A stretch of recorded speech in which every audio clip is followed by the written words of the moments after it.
Good morning, everyone, and welcome to Think Future. My name's Calabugas, and once again, we're coming at you live from deep in the heart of Silicon Valley, California. We're talking innovation startups, the future. Not necessarily those, and not necessarily in that order. If you're watching on YouTube, hit that subscribe button and the bell, and you get notified whenever a new show comes on 6 times a week. And if you're listening on your favorite podcast service, please subscribe and leave us a note on Apple Podcasts. Tell us if you like the show. Why am I saying us? It's just me. It's just me. So I'm not sure if you're familiar with this, but it's kind of I don't know if it's a science fiction term or what, but it's the concept of a post-scarcity society. And in a post-scarcity society, it's a society like Star Trek, where they've been able to figure out how to create the stuff that's scarce, and there's no scarcity left, which means we can basically create whatever we want. So if we need to create more water, we can create more water. If we need to create more food, we can create more food.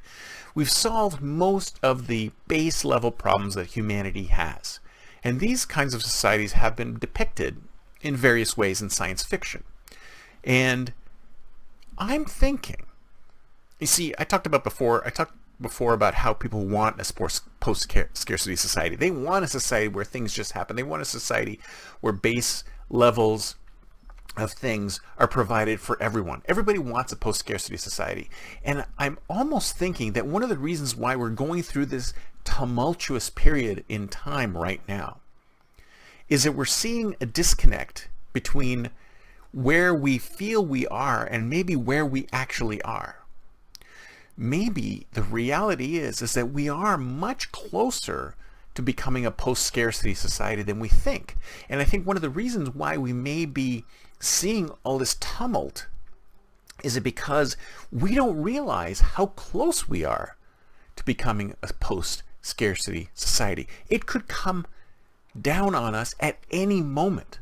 Because if you look at the curves of things getting better for the human race, and if you look at the curves of where we are and how, and I mentioned in a previous show, how we seem to be creating problems, we seem to be creating solvable problems instead of focusing on the real problems that plague humanity. And if you look at that, it's like maybe the reason why we're creating solvable problems is it because the post-scarcity society, we're on the brink of it.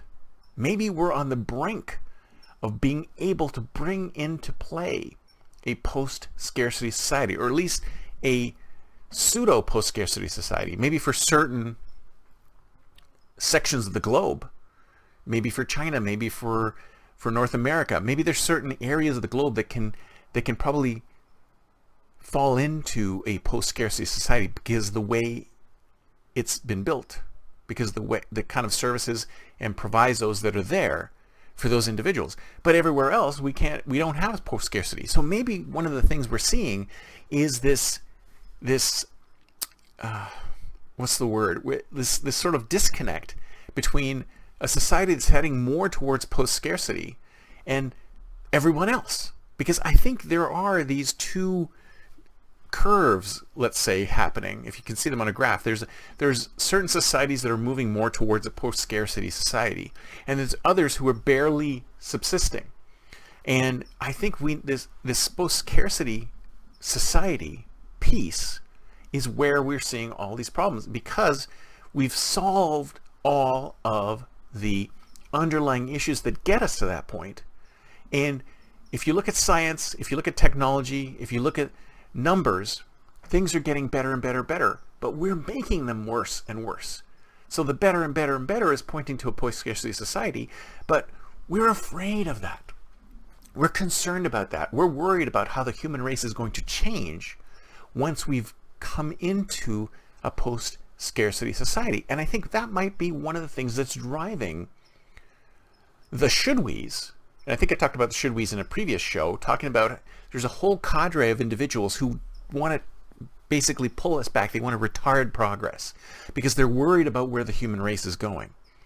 But maybe the human race is heading directly towards a post-scarcity society, and this post-scarcity society is going to cause a tumult in human culture.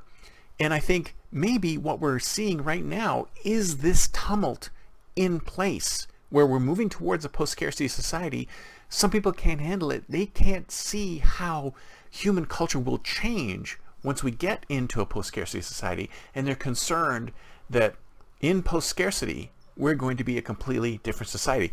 But it's going to be a good thing. These are good things. Post-scarcity is where we want to be. Because once you hit post-scarcity, then if you look at Maslow's pyramid, we're going to all be at the very top because everything below that will be covered. That's it for me for today. See you next time, and until then, don't forget to think future.